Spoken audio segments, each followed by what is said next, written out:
Hello साथियों, नमस्कार। मैं निशांत आप सभी का स्वागत करता हूं आपके अपने डिजिटल प्लेटफॉर्म संभव एजुकेशन क्लासेस पर। उम्मीद करता हूं साथियों आप जहां भी होंगे स्वस्थ, व्यस्त, मस्त और ज़बरदस्त होंगे, अपना और अपनों का ख्याल रखते हुए तैयारी कर रहे होंगे। हम लोग सामान्य विज्ञान स्पेशल जो आगामी सभी परीक्षाओं के लिए महत्वपूर्ण है, स्पेशली फॉर पीटी के लिए और ज़्यादा महत्वपूर्ण है, क्योंकि विज्ञान से 5 प्रश्न आने और वो 5 प्रश्न आपके पक्के हो जाएंगे। ठीक है, तो शुरू करते हैं। अपना पहला प्रश्न लेते हैं।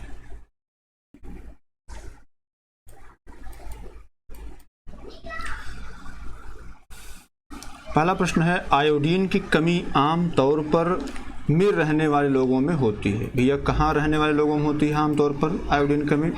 देखिए, पहला ऑप्शन दे रखा है समुद्र के किनारे क्षेत्रों में, ऑप्शन बी है पहाड़ी क्षेत्रों में, ऑप्शन सी है अधिक आबादी वाले शहरों में, ऑप्शन डी है द्वीप में। बताओ भैया कहाँ पे होती है? देखिए, सामान्यतः आयोडीन जो है वो जलीय और स्थलीय भागों में पाया जाता है।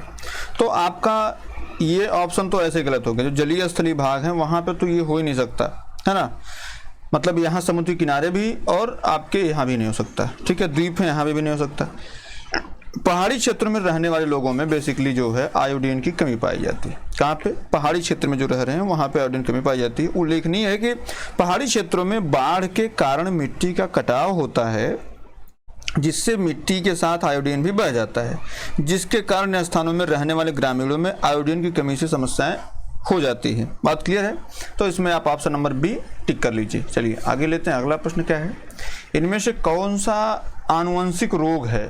आंत्रज्वर, पोलियो, रंग दृष्टिहीनता, निमोनिया। बताओ भैया इसका क्या राइट आंसर होगा? देखिए, अगर हम बात करें इनमें से कौन सा आनुवंशिक रोग, अनुवांशिक रोग मतलब क्या होता है? जन्म से। कभी भी प्रश्न आता अनुवांशिक मीन्स होता है ना, जन्म से। जन्मजात रोग किसको कहते हैं? जैसे जन्म से मतलब जैसे या कोई बच्चा पैदा होता है उसको जो है वो रोग हो जाए। तो इसमें बेसिकली 2 रोग आप नॉर्मल याद रखिएगा। एक होता है वर्णांधता, एक होता है वर्णांधता जो जन्म से होता है, और एक होता है आपका वर्णांधता और एक होता है हीमोफीलिया। हीमोफीलिया, ये 2 रोग ऐसे हैं जो बेसिकली जो है जन्म से माने जाते हैं। ठीक है, मतलब लड़का पैदा हुआ तो ये हो जाता वर्णांधता। ठीक है, ये अधिकतर जो है पुरुषों में होता है, ये दोनों रोग महिलाओं में कम पाए जाते हैं।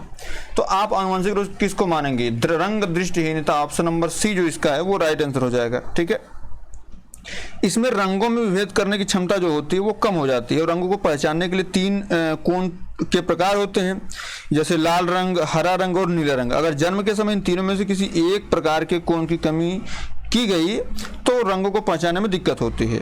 और ये भी आप जानते हैं कि वर्णांध व्यक्तियों में 2 तरह के कोण होते हैं जो उन्हें डाइक्रोमेटिक बनाते हैं, जिस उसमें दिक्कत होती है और तब उसे रंग पहचानने में दिक्कत होती है। यही बेसिक कारण है इसका। तो ऑप्शन नंबर सी क्या ऐसा ही हो जाएगा। चलिए आगे बढ़ते हैं। जैसे पोलियो है तो ये जैसे आपसे जीवाणुजनित, विषाणुजनित जैसे रोग आते हैं ना, तो ये विषाणुजनित है। ठीक है, चलिए आगे बढ़ते हैं भैया। मानव में सामान्य स्वास्थ्य दर कितनी होती है? 65 से 72 मिनट, ऑप्शन बी है 35 से 40 प्रति मिनट, ऑप्शन सी है 25 से 30 मिनट, ऑप्शन डी है 12 से 20 मिनट। बताओ भैया इसका क्या राइट आंसर होगा? देखिए, जो सामान्य श्वसन में इंस्पिरेशन के तुरंत बाद एक्सपिरेशन जो होता है, इसके बाद दोबारा जो है फिर जो है इंस्पिरेशन होने लगता है, तो उसमें जो अंतराल होता है जिसे विराम काल कहा जाता है, और इस प्रकार जो इंस्पिरेशन और एक्सपिरेशन है तथा विराम काल तीनों के द्वारा श्वसन का एक चक्र बनता है। जैसे 1 मिनट में, जैसे ये 1 मिनट का पूरा 60 सेकंड का है, तो इसमें जैसे जो इंस्पिरेशन होता है, जो एक्सपिरेशन होता है, या जो विराम काल होता है, उसमें 1 मिनट में कितना चक्र बनता है ये मायने रखता है। तो 1 मिनट में बेसिकली जो श्वसन दर होती है, जिसको जो एक श्वसन चक्र पूरा करती है, ये सामान्य व्यक्ति के लिए ये लगभग 12 से 20 मानी गई है। क्या? 12 से 20, ये सामान्य व्यक्ति के लिए। किसके लिए? सामान्य व्यक्ति के लिए। लेकिन अगर वहीं आप बच्चों की बात करें, किसकी? बच्चों की बात अगर आप करें, छोटे बच्चों की बात करें, तो इनकी जो दर हो जाती है वो हो जाती है 22 से 40 बार प्रति मिनट हो जाती है। बात क्लियर है? तो इसका राइट आंसर आपका डी ऑप्शन क्या है? डी ऑप्शन इसका सही हो जाएगा। ठीक है, चलिए आगे बढ़ते हैं। चौथा प्रश्न लेते हैं। चौथा क्या है? वसा को एंजाइम द्वारा पहुंचाया जाता है। किसके द्वारा एंजाइम वसा को पहुंचाया जाता है? एमाइलेज के द्वारा, पेप्सिन के द्वारा, प्रोटीन के द्वारा या लाइपेज के द्वारा? बताओ भैया किसके द्वारा पहुंचा जाता है? देखिए एंजाइम जो है वे जैविक उत्प्रेरक होते हैं जो जटिल पदार्थों को सरल पदार्थों में खंडित करने में सहायता प्रदान करते हैं। ये पाचन क्रिया में कार्बोहाइड्रेट आपका हो जाता है, कार्बोहाइड्रेट प्रोटीन, वसा, है ना, प्रोटीन वसा के पाचन में सहायता करते हैं। उधर में एक एंजाइम पाया जाता है लाइपेज, यह वसा को वसीय अम्ल और गिलसारा में बदलता है। जैसे जो लाइपेज होता है, लाइपेज, तो लाइपेज क्या करता है? वसा को, ये वसा है, ठीक है, ये वसा है और वसा को ये परिवर्तित करता है किसमें? वसा को परिवर्तित करता है वसीय अम्ल में, वसीय अम्ल और किसमें?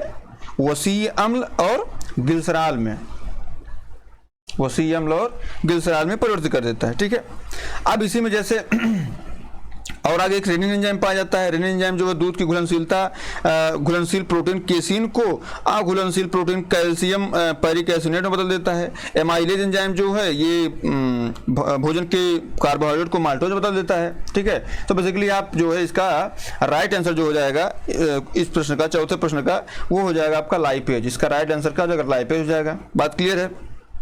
चलिए सर आगे बढ़ते हैं, पांचवा प्रश्न लेते हैं। डिप्थीरिया, डिप्थीरिया होता है किससे होता है? प्रोटोजोआ से, कुकुरमुत्ता से, वायरस से या जीवाणु से? बताओ भैया ये किससे होता है डिप्थीरिया? देखिए अगर हम बात करें डिप्थीरिया या इसी के नाम, इसी को क्या एक और नाम दिया जाता है, कभी कभी एग्जाम में पूछता है, रोहिणी, रोहिणी नाम दिया जाता है, रोहिणी या डिप्थीरिया। यह जो है उग्र संक्रामक रोग है। यह होता कब से कब तक है? 2 से 10 वर्ष तक के बच्चों में ये पाया जाता है। ठीक है, बालकों में होता है और ये सभी आयु के लोगों में हो सकता है। इसका उद्भव काल जो है 2 से लेकर 4 दिन तक होता है। उसमें स्वरयंत्र, नासिका, नेत्र तथा बाह्य ज्ञानेंद्रियां भी आक्रांत हो सकती हैं और यह रोग जो है वो जीवाणु जनित होता है। कैसा होता है? जीवाणु जनित। हमने आपको एक ट्रिक बताई थी, टीटा डिकानी को, टीटा डिकानी को 6 प्लग है। ठीक है, तो यहाँ पे टिटनस, टाइफाइड, डिप्थीरिया, है ना, काली खांसी, निमोनिया, उसके बाद जो है टीटा डिकानी को, है ना, 6 से 6 रोग, ह से हैजा, प्लेग से प्लेग होता है। ऐसे जितने भी रोग हैं वो आपके ऐसे याद कर लीजिए। तो इसका राइट आंसर आपका क्या हो जाएगा? और जितने बचते हैं वो सारे जो है या तो वायरस जनित होंगे या फिर प्रोटोजोआ जनित होंगे, तो वो सब धीरे धीरे हम आपको याद करा देंगे। ठीक है, अभी आप जीवाणु के लिए टीटा डिकानी को 6 प्लग है, याद कर लीजिए। चलिए अगला क्या है? हीमोफीलिया। हीमोफीलिया एक रोग है, प्रोटोजोआ जनित है, जल जनित है, आनुवंशिक है या वायु जनित है? देखिए अब इसमें अगर बात करें किसकी? हीमोफीलिया की। हीमोफीलिया जो है अभी हमने कुछ देर पहले चर्चा किया था कि एक तो जो जो वर्णांतता होती है वो, और एक हीमोफीलिया, वो है क्या? वो आनुवंशिक रोग में आते हैं। इसमें आपको कुछ सोचना ही नहीं है, ये बेसिकली ऑप्शन नंबर सी इसका सही हो जाएगा। ठीक है, हीमोफीलिया। और जो उसमें अभी हमने कुछ देर पहले चर्चा किया था जो रंग दृष्टिहीनता, अभी हमने कुछ देर पहले चर्चा किया था, उसको जो है ये भी कह सकते हैं कि जो वर्णांधता उसको बोल देते हैं। तो ऑप्शन नंबर सी इसका राइट आंसर हो जाएगा। चलिए आगे बढ़ते हैं, 7वां नंबर। 7वां क्या? सीधा नमक रासायनिक रूप से होता है, क्या होता है भैया? Calcium sulphate, ferrous sulphate, magnesium sulphate या कॉपर सल्फेट? क्या होता है भैया? सेंधा नमक क्या होता है? देखिए अगर हम बात करें किसकी? सेंधा नमक की। सेंधा नमक जो रासायनिक रूप से यह समांतर रॉक साल्ट या लाहौरी नाम से जाना जाता है। क्या? रॉक साल्ट या लाहौरी नाम से जाना जाता है। इसे अंग्रेजी में मैग्नीशियम सल्फेट भी कहते हैं। क्या कहते हैं भैया इसको? अगर देखा जाए तो मैग्नीशियम सल्फेट, मैग्नीशियम सल्फेट भी इसको कहा जाता है। ठीक है, इसका प्रयोग जो चर्म रोग, निम्न रक्तचाप तथा कई सारी बीमारियों को ठीक करने में किया जाता है। तो आप इसमें देख लीजिए, इसका रासायनिक नाम पूछा है मैग्नीशियम सल्फेट, हमने बता दिया आपको कहाँ किस ऑप्शन में, ऑप्शन नंबर सी में इसका राइट आंसर हो जाएगा। ठीक है, copper sulphate CuSO4, FeSO4 ferrous sulphate होता है, कैल्शियम सल्फेट CuSO4 होता है, CaSO4। ठीक है, चलिए आगे बढ़ते हैं, 8वां नंबर लेते हैं। 8वां नंबर क्या भी है? किस विटामिन को एंटी जीरोप्थेल्मिया विटामिन के रूप में जाना जाता है? Vitamin A, vitamin B, vitamin C या विटामिन डी? बताओ भैया किसको जाना जाता है? देखिए अगर हम बात करें जीरोप्थेल्मिया है क्या? अभी हमने चर्चा, जीरोप्थेल्मिया जो है ये आँख की बीमारी है। क्या है? आँख की बीमारी है। आँख की बीमारी के लिए सबसे उपयुक्त विटामिन कौन सा है भैया? आँख के लिए सबसे उपयुक्त विटामिन आपका विटामिन ए है। इस जब जीरोप्थेल्मिया होता है, इसमें जो पीड़ित व्यक्ति होता है उसकी आंखों के सामने के हिस्से में मौजूद झिल्ली में सूखापना लगता है तथा वह मोटी व संकुचित हो जाती है, जिससे व्यक्ति को कम रोशनी में दिखाई देना बंद हो जाता है। तो विटामिन ए को ही हम कह सकते हैं कि जो क्या है, एंटी जीरोप्थेल्मिया है, क्योंकि विटामिन ए के सप्लीमेंट की मदद से इसका इलाज तेजी से हो जा सकता है। तो बेसिकली अगर कभी आपकी आंख में समस्या है तो विटामिन ए का आप यूज़ करेंगे तो चीज़ें हो जाएंगी, ठीक है। अब जैसे विटामिन ए इसका राइट आंसर हो जाएगा। विटामिन बी है या विटामिन B1 होता है, थायमिन हो जाता है ना। विटामिन सी है तो इसको एस्कॉर्बिक एसिड बोला जाता है। और विटामिन सी जैसे पूछा था स्रोत कौन कौन से, तो जितने भी खट्टे पदार्थ हैं विटामिन सी के स्रोत हैं। विटामिन डी जो है ये आपका कह सकते हैं कि जो सूर्य की किरण होती है उससे प्राप्त होती है और हड्डियों के लिए जो है बड़ी इंपॉर्टेंट, तो कैल्शियम इसमें होता है। फिर इसमें पूछा जाता है वसा में घुलनशील विटामिन, वसा में घुलनशील पूछा जाता है, ऐसे प्रश्न आता है वसा में घुलनशील विटामिन, है ना, तो कौन कौन से हैं। और फिर पूछा जाता है जल में घुलनशील, जल में घुलनशील, जल में घुलनशील विटामिन कौन कौन से, देखिए तो इसमें आपका बी और सी हो जाता है, इसमें आपका ए डी ई और के हो जाता है ना भाई। ए बी यहाँ हो गया, सी यहाँ, डी के बचा, तो ए डी के जो है ये वसा में घुलनशील है और जल में घुलनशील बी सी है। गई भैंस पानी में तो वहाँ पानी में भैंस जाती है, बी और सी जाते हैं, ठीक है। चलिए आगे बढ़ते हैं। 9वां नंबर क्या भैया? शरीर का तापमान किसके द्वारा नियंत्रित होता है? अधिवृक्क ग्रंथि के द्वारा, मध्य मस्तिष्क के द्वारा, हाइपोथैलेमस के द्वारा, या इनमें से कोई नहीं? बताओ भैया इसका राइट आंसर क्या हो जाएगा? किसके द्वारा जो है शरीर का तापमान नियंत्रित होता है? देखिए अगर हम शरीर के तापमान के नियंत्रण की बात करें तो यह जो है हाइपोथैलेमस के द्वारा नियंत्रित होता है। इसका राइट आंसर तो आपको ऑप्शन नंबर सी हो जाएगा। हाइपोथैलेमस जो है यह मस्तिष्क में स्थित एक छोटी सी ग्रंथि है। इसका महत्वपूर्ण कार्य पीयूष ग्रंथि के माध्यम से तंत्र को अंतःस्रावी तंत्र से जोड़ना होता है। हाइपोथैलेमस जैसे आपको भूख लगती है, जैसे आप अगर भूख लग रही है, प्यास लग रही है, भूख प्यास और किसी चीज़ के लिए तड़फ है, चाह है, क्या है, इच्छा है, जैसे नहीं हम लोग सोचते हैं वो हमको मिल जाए तो बेहतर है, हमको नौकरी मिल जाए, खुशी है, दुख है ना। उसके बाद जो है जो तापमान आपके शरीर का होता है, ये सारे के सारे नियंत्रण करने का जो काम होता है, मतलब सबसे जो बड़ा काम होता है ये कौन करता है? हाइपोथैलेमस करता है। बात के लिए इसमें राइट आंसर आपका सी हो जाएगा। चलिए आगे बढ़ते हैं। अगला क्या भैया? चिकनी मांसपेशियों में किसकी कमी होती है? Option A myosin, option B troponin, option C है एक्टिन, ऑप्शन डी है ट्रोपोमायोसिन। देखिए इसमें पूछा चिकनी मांसपेशियों में, तो चिकनी मांसपेशियों में जो है वो ट्रोपोनिन की कमी होती है। किसकी कमी होती है? ट्रोपोनिन की कमी होती है। ट्रोपोनिन जांच जो है ये दिल की मांसपेशियों को नुकसान पहुंचाने की स्थिति पर निकलने वाले एक प्रोटीन की पहचान कराता है। ट्रोपोनिन जो है दिल के स्वास्थ्य के लिए जो है पैमाने की तरह कार्य करता है। अगर ये बढ़ रहा है तो ये बुरी बात है, और अगर ये घट रहा है तो ये अच्छी बात है। मतलब एक नॉर्मल एक होना चाहिए, और जो है आपके दिल संबंधी समस्याओं को बढ़ाने के लिए खतरा भी पैदा करता है ट्रोपोनिन, तो इसका बेसिकली आपको ध्यान रखना चाहिए, ठीक है। ऑप्शन नंबर बी इसका सही हो जाएगा, ठीक है। चलिए अगला प्रश्न क्या है? इनमें से किस प्रकार के ऊतक में एडिपोसाइट्स पाए जाते हैं? पेशी ऊतक में, उपकला ऊतक में, तंत्रिका ऊतक में, या वसामय ऊतक में? बताओ। एपिडोसाइट्स अभी जैसे वीडियो एग्जाम आप दिए थे उसमें ऐसे प्रश्न आ गए थे, है ना। ये सारे मैं जो करवा रहा हूँ यूपी ट्रेवल्स ने पूछ रखे हैं, इसलिए मैं ये कहीं ना कहीं रिपीट होगा, ये 100% लिख के लीजिए। देखिए वसामय ऊतकों में जो है एडिपोसाइट्स पाए जाते हैं। क्या पाए जाते हैं? एडिपोसाइट्स पाए जाते हैं। और वसा ऊतकों की यह विशेषता है, वसामय ऊतक जो होते हैं इनकी विशेषता होती है कि इसमें मौजूद कोशिकाओं में उक्त वसा मौजूद रहती है। मतलब इसमें क्या है? वसा क्या है? वसा प्रेजेंट रहती है। बात क्लियर है? इसमें वसा हमेशा प्रेजेंट रहती है, ठीक है। अब देखिए और बात करते हैं। वसीय ऊतक जो शरीर की आकृति, शरीर को आकृति प्रदान करते हैं, और यह शरीर के अंदरूनी अंगों के चारों ओर रहकर उन्हें अपने स्थान पर स्थिर रखता है और चोट लगने से बचाता है। इसलिए ये बहुत जरूरी होता है ना। ऑप्शन नंबर डी इसका क्या है? सही है। तंत्रिका ऊतक जो होता है ये आपके सारी चीजों का नियंत्रण करता है, ठीक है। तो आपका ऑप्शन नंबर डी सही हो जाएगा। 12 नंबर क्या है? उपकला ऊतक में किस प्रकार की कोशिका पाई जाती है? प्लाज्मा सेल, ल्यूकोसाइट्स, कैरिटोनोसाइट्स या कोड्रोप्लास्ट? बताओ भैया क्या पाया जाता है? जो उपकला ऊतक होते हैं, उपकला ऊतक में मेरे दोस्त मेरे भाई वो होता है आपका उपकला ऊतक में अगर देखा जाए कौन सी इकाई पाई जाती है तो वो पाई जाती है आपकी कैरिटोनोसाइट्स। आपका ऑप्शन नंबर सी सही हो जाएगा, है ना। सी आपका सही हो जाएगा, ठीक है।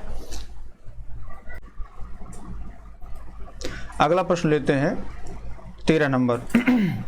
आयोडीन का आवश्यक घटक है थायराइड हार्मोन, एल्डोस्टेरोन, थायराइड उत्तेजक हार्मोन या पैराथायराइड। देखिए अगर हम बात करते हैं आयोडीन के आवश्यक घटक की, तो आयोडीन का जो आवश्यक घटक है वो बेसिकली है आपका थायराइड हार्मोन। क्या है आपका थायराइड हार्मोन, आपका ऑप्शन नंबर ए सही हो जाएगा। जो थायराइड हार्मोन है, जैसे थायराइड जो है ये गले में स्थित एक ग्रंथि का नाम है। जैसे आप ये गला है आपका, तो इस गले में अवस्थित जो ये ग्रंथि है इसी को थायराइड ग्लैंड बोलते हैं। यह ग्रंथि गले के अगले हिस्से में मौजूद होती है और इसका आकार तितली के समान होता है।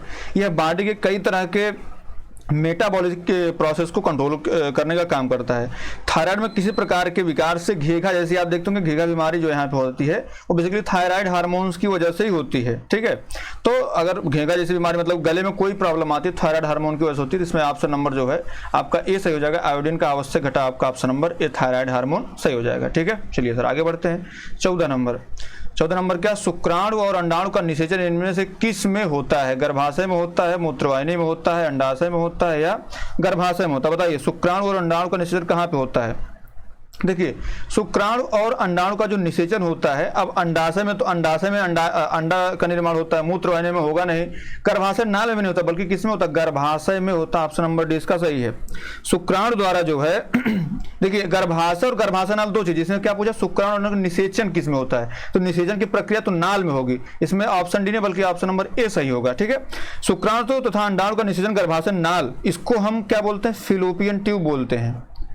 फिलोपियन ट्यूब नाम सुनोगे, जैसे बच्चा खराब हो जाता है तो बेसिकली जैसे 3-4 महीने का होता है बच्चा खराब, तो ये बेसिकली गर्भाशय नाल का इफेक्ट होता है। फिलिपियन ट्यूब में कोई प्रॉब्लम आती है तो उसमें जो है शुक्राणु अंडाणु का निषेचन जब होगा ही नहीं तो फिर बच्चे का निर्माण नहीं हो पाता है। देखिए अंडाशय से निकला हुआ अंडाणु जो है फिलिपियन ट्यूब में पहुंचता है और जहां उसे पुरुष का शुक्राणु द्वारा निषेचित किया जाता है। यह निषेचित अंडाणु धीरे धीरे विकसित होता है तथा यह फिलिपियन ट्यूब के भीतर स्थित सीलिया एवं ट्यूब की मांसल गतिविधि द्वारा लगातार गर्भाशय की ओर बढ़ता जाता है। तो मतलब गर्भाशय नाल से गर्भाशय की तरफ बढ़ता है। अब बच्चे का विकास किस में होता है? तो वो गर्भाशय में होता है, लेकिन निषेचन कहाँ पे होता है? तो वो बेसिकली ऑप्शन नंबर गर्भाशय नाल में होता है। ठीक है, चलिए सर आगे बढ़ते हैं। अगला क्या, फुफ्फुसी शिरा द्वारा प्रवाहित होता है? क्या ऑक्सीजन रहित रक्त, ऑक्सीजन युक्त रक्त, मिश्रित रक्त या क्रिएटिनिन युक्त रक्त? बताओ भैया क्या होगा? देखिए अगर एक होती धमनी, एक होती है आपकी धमनी और एक होती है आपकी शिरा, ठीक है, तो इसमें धमनी और शिरा, इसमें कभी पूछा था किसमें शुद्ध रक्त होता है? तो शिरा जो है, शिरा शरीर के विभिन्न भागों में अशुद्ध रक्त, जो शिरा होती है ये बेसिकली अशुद्ध रक्त का कारक होती है। ठीक है, अशुद्ध रक्त जो है शिरा में होता है। और धमनी में क्या होता है? धमनी में भैया होता है शुद्ध रक्त। ठीक है, शुद्ध रक्त धमनी में होता है। फुफ्फुस शिरा और फुफ्फुस धमनी, अगर यहाँ बात करें फुफ्फुस धमनी, जैसे फुफ्फुस धमनी की बात करें, फुफ्फुस धमनी, तो फुफ्फुस धमनी में जो है ये अशुद्ध रक्त होता है। क्या होता है? अशुद्ध रक्त होता है। लेकिन अब यही बात कर लें किसकी? फुफ्फुस शिरा की। फुफ्फुस शिरा की बात कर लें तो फुफ्फुस शिरा जो होती है ये बेसिकली क्या है? इसमें होता है शुद्ध रक्त। ये अपोजिट होती है, क्या होता है? शुद्ध रक्त। जैसे आप यहाँ पे शिरा में क्या होता है? शिरा में देखिए जिसे धमनी होती है, धमनी में जो है शुद्ध रक्त होता है, तो फुफ्फुस धमनी में क्या होता है? अशुद्ध रक्त होता है। शिरा में अशुद्ध रक्त होता है, लेकिन फुफ्फुस धमनी में क्या होता है? शुद्ध रक्त होता है। अपोजिट होती है। तो यहाँ पूछा क्या भैया? फुफ्फुस शिरा पूछा। शिरा में होता क्या है? अशुद्ध रक्त होता है। मतलब फुफ्फुस शिरा में क्या होगा? फुफ्फुस शिरा में जो है ऑक्सीजन युक्त रक्त होगा। बात क्लियर है? तो इसमें ऑक्सीजन युक्त रक्त ऑप्शन नंबर बी आपका क्या होगा? सही हो जाएगा। बात समझ में आ गई आपके?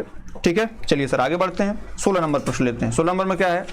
निम्नलिखित में से कौन सा एक जीव कॉलोनियल के स्वरूप में रहता है? बताइए भैया इसमें क्या राइट आंसर होगा? कौन सा जीव जो है कॉलोनियल स्वरूप में रहता है? ठीक है, ये लगभग 3 बार ये प्रश्न पूछा जा चुका। ऑप्शन ए है अमीबा, ऑप्शन बी है क्लेमाइडोमोनास, ऑप्शन सी है पॉलीसिफोनिया, ऑप्शन डी है वॉल्वॉक्स। देखिए अगर हम बात करते हैं कॉलोनियल स्वरूप की, तो कॉलोनियल स्वरूप में जो है आपका ये वॉल्वॉक्स, इसमें ऑप्शन नंबर डी तो सही हो जाएगा। ठीक है, वॉल्वॉक्स जो है एक जलीय शैवाल है जो जल में कॉलोनियल के स्वरूप में रहता है। कॉलोनी में सदस्यों की संख्या अनगिनत होती है। ये सारे जीव आपस में कोशिका द्रव्य की झिल्ली द्वारा जुड़े रहते हैं। इसमें लैंगिक और अलैंगिक दोनों प्रकार के प्रजनन होते हैं, जिसका ऑप्शन नंबर क्या होता है? डी सही हो जाता है। अमीबा और पैरामीशियम, है ना, ये बेसिकली अमीबा पैरामीशियम, ये आप देखेंगे तो ये जंतु और पादप के बीच की जो कड़ी काम करती है अमीबा। ठीक है, तो इसका राइट आंसर आपका डी हो जाएगा। चलिए सर आगे बढ़ते हैं। 17 नंबर। 17 नंबर क्या है? पृथ्वी पर कितने प्रतिशत जल उपलब्ध है? ऑप्शन ए है आपका 30%, ऑप्शन बी है 0.3%, ऑप्शन सी है 0.3%, ऑप्शन डी है 0.17%। बताइए सर इसका क्या राइट आंसर होगा? ये नॉर्मल सा प्रश्न है, जैसे हम लोग डेली सुनते हैं और इसको बोलते हैं। जैसे पृथ्वी की बात करते हैं तो पृथ्वी को क्या कहा जाता है? पृथ्वी को नीला ग्रह कहा जाता है। क्या कहा जाता है? नीला ग्रह कहा जाता है। ठीक है, नीला ग्रह कहा जाता है क्योंकि इस ग्रह में जल है। ठीक है, पृथ्वी के धरातल का लगभग 71% भाग, क्या लगभग 71% भाग जो है वो जल से आच्छादित है। जल से आच्छादित है मतलब जल से ढका हुआ है। ठीक है, 71% भाग जल से आच्छादित है। देखिए अगर उत्तरी गोलार्ध की बात करें तो यहाँ पे करीब 60% जो है जल, और जबकि दक्षिणी भाग में करीब 80% भाग पर जल स्थित है। लेकिन विश्व में कुल जल का लगभग 97% जल जो है, जैसे अब 71% ये है, अब टोटल अगर हम 100% जल की बात करते हैं पूरे विश्व की, तो लगभग आपका 97% जो है जल, ये क्या है? ये अशुद्ध जल है। ये अशुद्ध इन द सेंस क्या है? ये खारा जल है। क्या है? ये खारा जल है। केवल 3% जल जो है ये बेसिकली आपके शुद्ध जल की श्रेणी में आते हैं। क्या? केवल 3%। इसमें पूछा क्या? पृथ्वी पर, तो इसमें भारत की बात तो हो नहीं रही, इसमें बात हो रही है किसकी? पूरे विश्व की बात हो रही है। तो पूरे विश्व में जो जल है उसका, इसमें पूछा जल कितने प्रतिशत जल उपलब्ध है, तो बेसिकली अगर 97 ऑप्शन होता तो आप इसको कर सकते 97, इसमें ये है ना। लेकिन पूरे पृथ्वी के लगभग 71% जो है ये धरातल पर आच्छादित है। इसमें दरअसल इसको ये पूछना चाहिए था कि पृथ्वी पर कितने प्रतिशत ताजा जल, यहाँ पे इस ऑप्शन में इसमें ताजा जल अगर पूछता तो उसके अकॉर्डिंग आपका 3% सही हो जाता है। लेकिन अगर ये पूछ रहा है पृथ्वी कितने प्रतिशत जल उपलब्ध है तो करीब 71% जल उपलब्ध है। बात क्लियर है? 71% ऑप्शन नहीं, यूपी ट्रिपल एससी ने इस क्वेश्चन को नगण्य माना था, लेकिन हम इसमें थोड़ा सा इसमें करेक्शन आप कर लीजिए कि पृथ्वी पर कितने प्रतिशत ताजा जल उपस्थित है, तो आपका ये ऑप्शन सही हो जाएगा, ऑप्शन नंबर बी। ठीक है, और अगर ऐसे यही प्रश्न रखते हैं तो इसमें आपको 71% आपको रखना पड़ेगा, तो आपका वो सही हो जाएगा। चलिए 18 नंबर पर देते हैं। 18 नंबर क्या भैया? निम्नलिखित में से क्या जलीय निकाय में होने वाले प्रदूषण में योगदान प्रदान नहीं करता है? क्या प्रदान नहीं करता? भारी जल, ओजोन, माइक्रोप्लास्टिक, कीटनाशक। बताओ भैया क्या जो है जलीय निकाय कौन सा है जो जल प्रदूषण में जो है योगदान नहीं करता, प्रदूषण में योगदान ही नहीं करता है? ठीक है, जल में भौतिक, रासायनिक व जैव अभिलक्षणों में अनापेक्षित परिवर्तन होता है जिससे जल प्रदूषण होता है। ये बात पता आपको? तो प्रमुख जल प्रदूषक जो होते हैं वो आपके धातु होते हैं, माइक्रो धातु हो गए जो जल प्रदूषक होते हैं। आप ऐसे नोट डाउन कर लीजिए, धातु हो गए, उसका बाद आता है आपका माइक्रोप्लास्टिक। क्या होता है? माइक्रोप्लास्टिक होता है। ठीक है, जो उसमें कीटनाशक होता है, फिर उसके बाद जो है कीटनाशक और कीटनाशक के बाद जो है मैग्नीशियम, आर्सेनिक, फ्लोराइड व यूरेनियम, सारे के सारे जो है इसमें आते हैं। ओजोन जो है जल प्रदूषण कारक नहीं है। जो ओजोन है ये बेसिकली जल प्रदूषक का कारक नहीं है। ठीक है, बल्कि यह समताप मंडल के नीचे हिस्से में अधिक होने के हानिकारक प्रभाव उत्पन्न करता है, जिसे बैड ओजोन कहते हैं। आप नाम सुने होंगे। तो ओजोन क्षेत्र के माध्यम से जो पराबैंगनी रेज आती हैं जिससे हानि हो रही है, ये कह सकते हैं कि जो कैंसर हो रहे हैं वो सारी चीजें इससे होती हैं। तो इसका राइट आंसर आपका बी ऑप्शन हो जाएगा। ये भी जो है जल प्रदूषण में योगदान देता है, माइक्रोप्लास्टिक से भी योगदान देते हैं और कीटनाशक भी योगदान देते हैं। बात क्लियर है? ठीक है, तो देखिए ये सारी चीजें हैं। अब आते हैं 19 नंबर पे। 19 नंबर क्या? निम्नलिखित में से कौन सी ग्रीन हाउस गैस नहीं है? तो ऑप्शन नंबर ए आपका है जलवाष्प, ऑप्शन बी है नाइट्रस ऑक्साइड, ऑप्शन सी है ओजोन, ऑप्शन डी है कार्बन मोनोऑक्साइड। ठीक है, तो देखिए अब इसमें अगर बात करें कि ग्रीन हाउस गैस कौन सी नहीं है, तो वायुमंडल में उष्मारोधी गैसों की मात्रा बढ़ जाने के कारण वायुमंडल के औसत तापमान में वृद्धि हो जाने को ही ग्रीन हाउस प्रभाव या भूमंडलीय तापन कहा जाता है। ग्रीन हाउस गैस की जो संकल्पना है ये पहली दफा जो है 1824 में दी गई थी। कब दी गई थी? 1824 में। किसके द्वारा दी गई थी ये पूछा है, तो ये दी गई थी जोसेफ फोरियर के द्वारा। किसके द्वारा? जोसेफ फोरियर के द्वारा जो है इसकी संकल्पना दी गई थी। ठीक है, वायुमंडल में पाए जाने वाले ग्रीन हाउस गैसों में सबसे अधिक जो है आपका जलवाष्प। जलवाष्प की मात्रा कितनी भैया? तो जलवाष्प की जो मात्रा है वो करीब 36 से लेकर के 72% तक पाई जाती है। ठीक है, उसके बाद बात करते हैं कार्बन डाइऑक्साइड की, CO2 की बात कर लेते हैं। ये करीब 9 से 26% जो है पाई जाती है। उसके बाद आपकी मेथेन की बात करें, CH4 इसको बोलते हैं, मेथेन करीब 4 से 9% पाई जाती है। तथा ओजोन ओजोन जो है ये करीब 3 से 7% पाई जाती है, ठीक है। उसके बाद अगर कार्बन मोनोऑक्साइड की बात कर लेते हैं, अन्य नाइट्रस ऑक्साइड की बात करें, CFC, आपके अन्य क्या हो गए, CFC हो गए, उसके बाद SF6 हो गया, उसके बाद NF3 हो गया, और उसके बाद N2O नाइट्रोजन डाइऑक्साइड, उसके बाद SO2 सल्फर डाइऑक्साइड, ये सारे के सारे जो है ये सारे के सारे ग्रीन हाउस प्रभाव में आते हैं और ये इसको जो है दूषित करते हैं। इसमें अगर देख लिया जाए कि इसमें से जैसे ओजोन भी हो गया, नाइट्रस ऑक्साइड भी हो गया, जलवाष्प भी, ये सारे के सारे ग्रीन हाउस गैसेस हैं। पूछा क्या है कि कौन ग्रीन हाउस गैसेस नहीं है, तो कार्बन मोनोऑक्साइड जो है ये ग्रीन हाउस गैसेस नहीं है। ऑप्शन डी इसका क्या है, राइट आंसर हो जाएगा। चलिए सर आगे बढ़ते हैं 20 नंबर पे। 20 नंबर क्या है, मिथाइल ऑरेंज संकेतक किस pH मान सीमा पर अपना रंग बदलता है। ऑप्शन ए है 3.1 से 4.4 तक, ऑप्शन बी है 1 से 3.1 तक, ऑप्शन सी है 4 से 5.8 तक, उसका बाद ऑप्शन डी है 5.8 से 7 तक। देखिए अगर हम बात करें इसकी तो मिथाइल ऑरेंज संकेतक जो है ये करीब 3.1 से 4.4 तक ये अपना pH मान पर अपना रंग बदल देता है। 3.1 से कम pH मान पर मिथाइल ऑरेंज का रंग जो होता है, इसे 3.1 से अगर डाउन है तो इसका रंग क्या होगा, इसका रंग होता है लाल। क्या होता है, इसका रंग लाल होता है। और अगर 4.4 से क्या हो, अधिक हो, तब इसका रंग कैसा होगा, तब इसका रंग हो जाता है पीला। मिथाइल ऑरेंज का रंग क्या हो जाता है, पीला हो जाता है और यहाँ पे लाल। बात क्लियर है, तो ऑप्शन नंबर ए इसमें राइट आंसर हो जाएगा। ठीक है, चलिए आगे बढ़ते हैं, अगला प्रश्न लेते हैं 21 नंबर। ठीक है, तो अभी फिलहाल 20 नंबर तक कर लेते हैं, 21 नंबर हम कल से करेंगे। उम्मीद है क्लास आपको पसंद आई होगी और ऐसे ही अपना प्यार स्नेह सम्मान बनाए रखिए। बहुत बहुत धन्यवाद।